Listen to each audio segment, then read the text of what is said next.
1 Part 1. Did you enjoy doing art lessons at school when you were a child? Why? Why not? Actually, I did. I used to love art classes and enjoyed learning about different things such as perspective, shading, and color palettes. But my favorite part was photography and learning how to compose pictures, edit them, and so on. Do you ever draw or paint pictures nowadays? Why? Why not?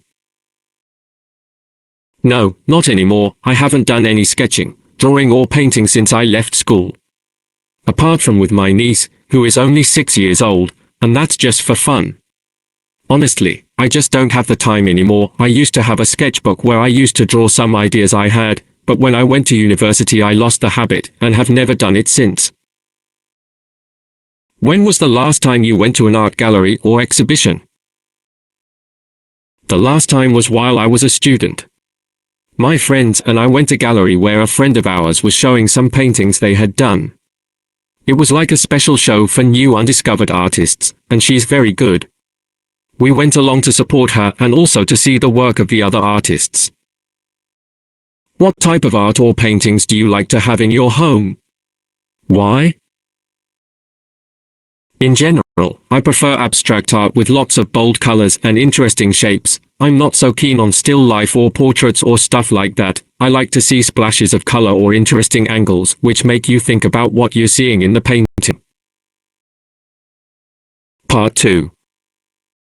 Describe a time when you visited a friend or family member at their workplace. You should say who you visited, where this person worked, why you visited this person's workplace, and explain how you felt about visiting this person's workplace. A couple of months ago I went to meet my best friend for lunch and she works in a design company, so I met her at her office and she showed me around it before we went out to eat. She is a fashion designer, and her office, or studio, is in a converted industrial building. I think it might have been a warehouse or factory or something like that a long time ago, but it's since been converted into commercial office space which is rented by various companies. Anyway, she has a large studio which overlooks the street outside. It's a corner location so she can see the main intersection of two busy streets and the park on the other side of the main road, so she has a great view and lots of inspiration watching people go by each day. Her office is quite Spartan, not much office furniture, but plenty of open space, with a large designer's drawing desk, an ergonomic chair, some bookshelves with plants, books, and other objects on them. There are lights which hang down from the ceiling which illuminate the different work areas she has organized within the space. It's very open and airy and she loves working there. I have to admit that I was quite inspired and envious when I first saw her workspace. I mean, my office is nothing like that. It's more like a cubicle, the usual corporate style, but then I'm not a designer. I would love to have a workplace like my friend's. I think it would be such a nicer environment to work in, especially on long work days, which I have a lot of every month, when I have to work late. In fact, I prefer to take work home when I'm very busy at work because I don't like spending so long in my own office. It's a bit drab and boring. I'd much prefer to have something like my friend has. Part 3.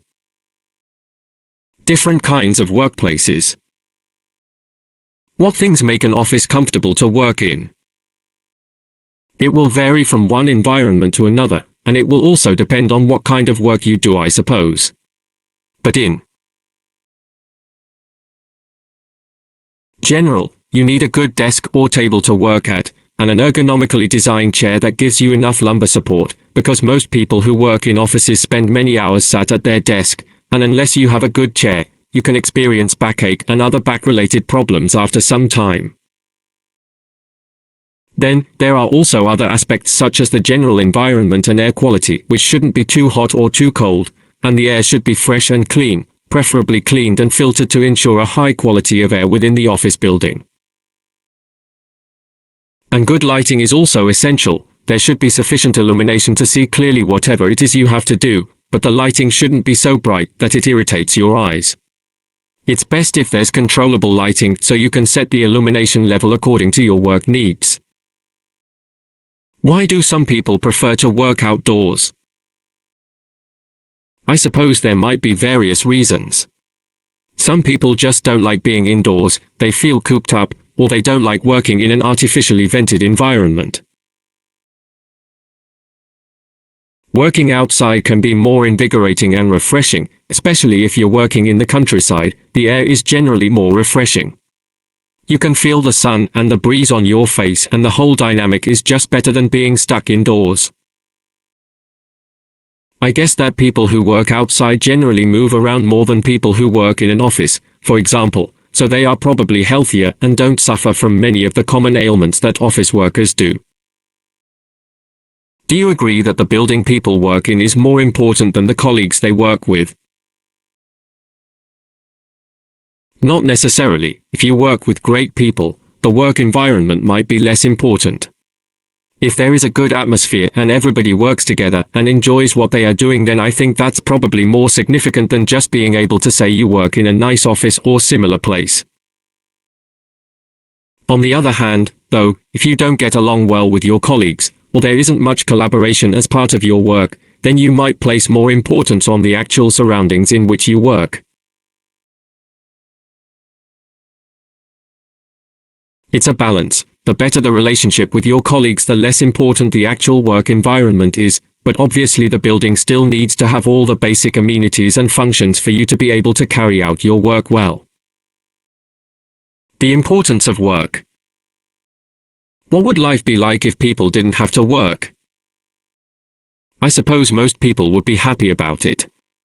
But it could be problematic also, because people would have so much more free time to fill, and they might get bored. Of course, if they had plenty of money, then they would be able to do anything they wanted, but if they had limited money, they might have difficulty thinking of things to occupy their time with every day. Then you have to think about what other aspects of life would be like. I mean, if nobody worked, how would the world function? How would all the food arrive in the supermarkets? How would all the other products and things we need be supplied?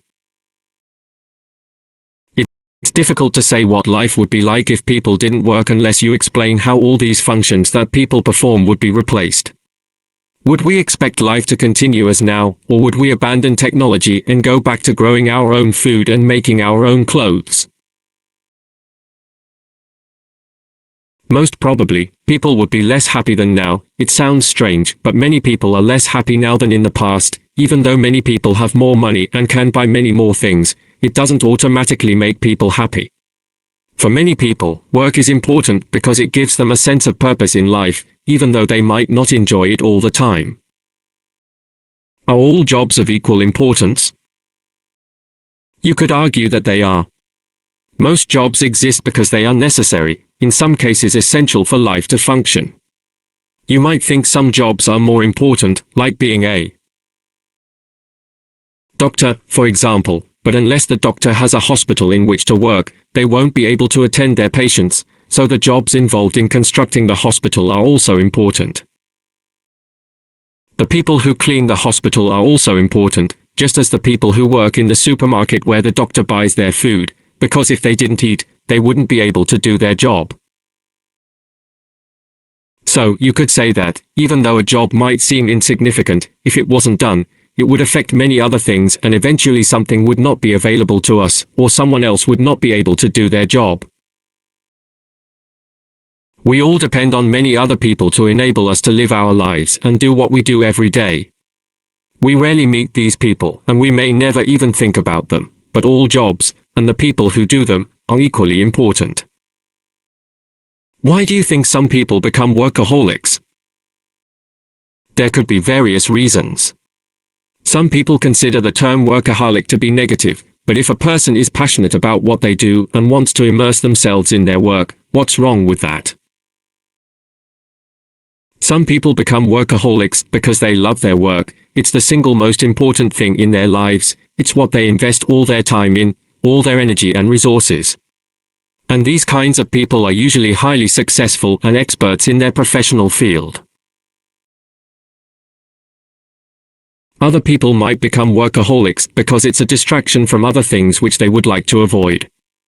For example, if a person has an unhappy family life, they might choose to work more than normal to avoid spending time at home.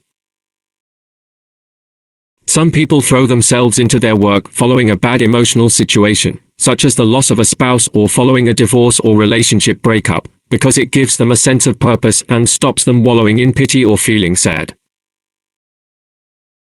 Work serves as a diversion, which allows them to avoid dealing with what might be a sensitive or highly emotional issue, because they are not ready, or willing, to deal with at the time.